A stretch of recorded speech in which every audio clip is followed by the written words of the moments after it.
What is happening in Hollywood that a guy that tough will be on the street waving a gun, screaming, "They are trying to kill me"? Yeah.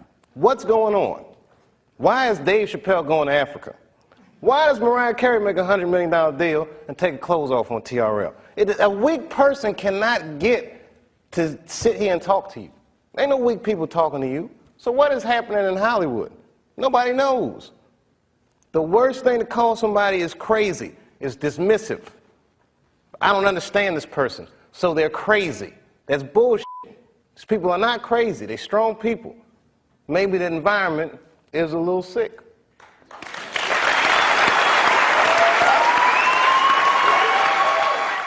I watched one of these nature shows one time, and they were talking about how a bushman finds water when it's scarce. And they do what's called a salt trap. I didn't know this. Apparently baboons love salt. Okay. So they put a lump of salt in a hole, and they wait for the baboon. The baboon comes, sticks his hand in the hole, grabs the salt makes his hand bigger, and he's trapped. He can't get his hand out. Now, if he's smart, all he does is let go of the salt. Baboon doesn't want to let go of the salt. Then the bushman just comes, takes the baboon, throws him in the cage, and gives him all the salt he wants. And then the baboon gets thirsty. The bushman lets him out the cage. The first place the baboon runs to is water. Bushman follows him, and they both drink to their fill. And in that analogy, I felt like the baboon. But I was smart enough to let go of the salt. I gotta tell you something, and I don't talk about it often. Have you ever worked all your life for something and have it not work out? That happened to me. It was tough. Think about it. I was gone for 12 years. It's not a little bit of time. It was hell. I watched other niggas that I knew become very famous. I watched the world go on without me. I mourned the loss of it, and after a while, I didn't care. Coming back was terrifying. I understand what I am. I really do, more than anybody. Like when they write about me in history, I'll be dead reading it like, yeah, I knew they'd say that. I swear to God, this might be the noblest of professions. Robin Williams had a bar that I loved. He said, comedy is the only job you can have where you can use everything you know. And that's true. You can use more than you know. You can use what you think. Use it. Don't be afraid. Don't let these bitch-ass niggas button your lip. Say it anyway. You can't get unfamous. You can get infamous. Right. But you can't get unfamous. Right.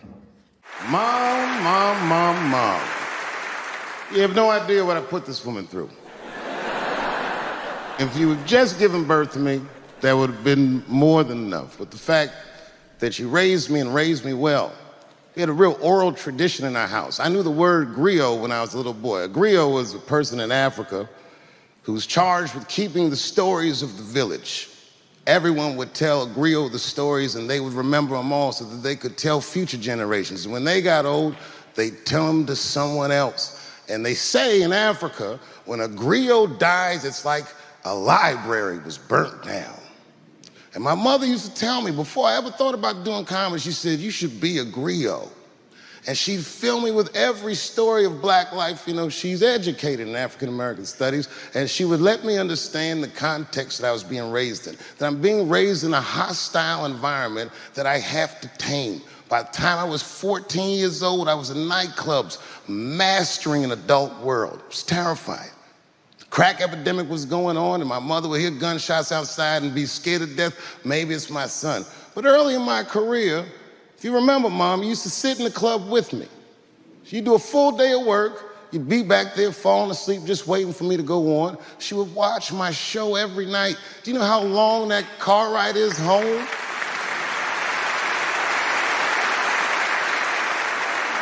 How many of you have ever heard your mother say, pussy jokes were a little too much tonight, son?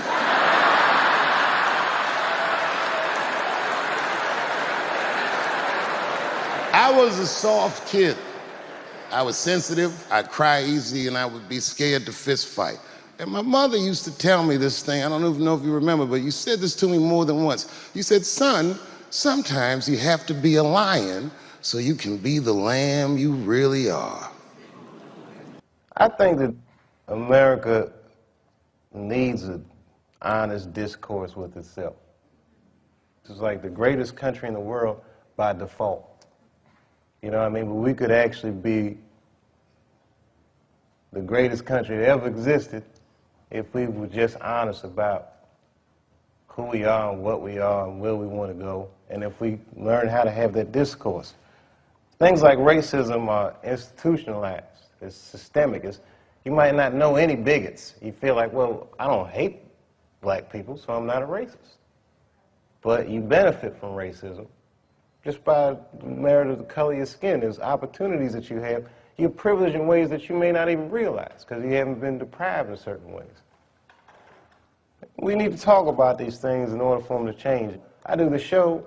I walk down the street, black people like it, white people, the generations, it doesn't matter, because it needs to be talked about. It's like the elephant in the living room that nobody says anything about.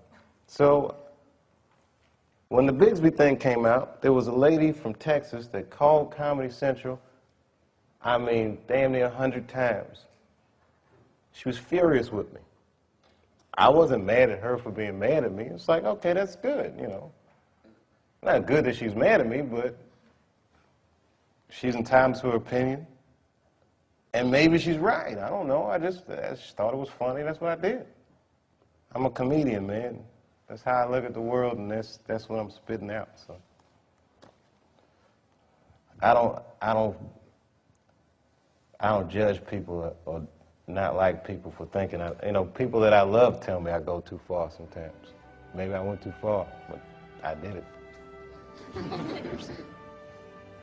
You know. And plus, the only way you know where the line is to cross it. And I think that what is life if nobody's crossing the line? You just want to try to be on the right side of history, and sometimes what's going on in the immediate present is not as important as the long term. The truth is permanent, and then everything else will fall by the wayside.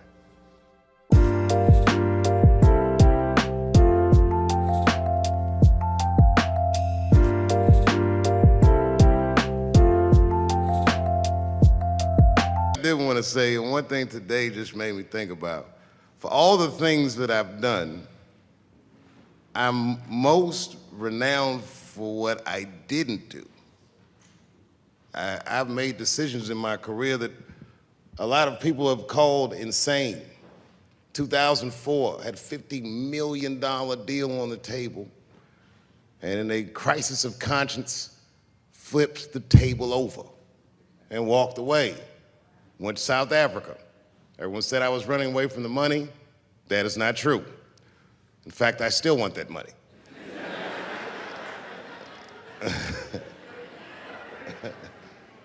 The idea that I wanted to just share with you guys is the idea that sometimes you do what you think is best, whether anybody understands it or not. I heard a story about my father where someone told me he used to do statistics for a company in D.C. The company he did statistics for started doing business with the South African government, so he quit his job. It's caused a lot of problems between him and his wife. It's hard for a man when he can't provide for his family the way he wants to, and he suffered through it. And a generation later, when I had my crisis of conscience, I was able to go to a free South Africa and get away from the heat. This idea that what you do in your lifetime informs the generations that comes after you is something I keep thinking about, something that is so much bigger than just ourselves. And today I'm standing in front of you guys, and I know you guys are like, oh, I know you're bored. But I see family of mine in the front row some who I've never met, and I just realize how all of us are connected. That my great-grandfather built something more substantial than buildings. He built a community, and he built, more importantly than a community, he built a way. You know, so I'm very grateful.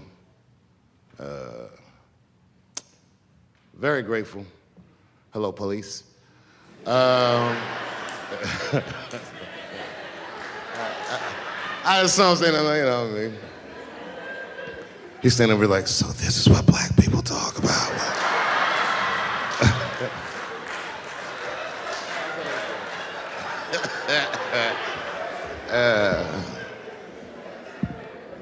I just want you guys to remember, you know, that right now there's this thing where ethics aren't what they used to be. This idea that people are trying to replace the ideas of good and bad with better or worse.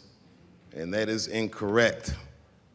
You gotta keep your ethics intact because good and bad is a compass that helps you find the way. And a person that only does what's better or worse is the easiest type of person to control. They are a mouse in a maze that just finds the cheese. But the one who knows about good and bad will realize that he's in a maze.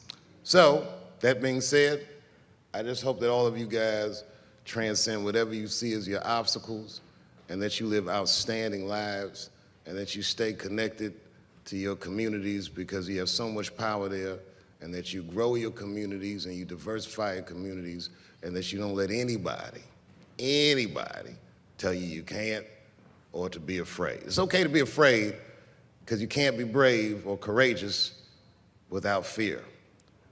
The idea of being courageous is that even though you're scared, you just do the right thing anyway.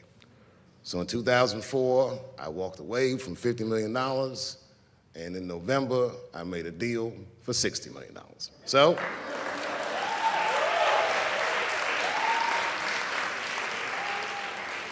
although I am not the most famous comedian of my time, I would like to know what their great-grandfathers did. I'm very proud today. Thank you very much.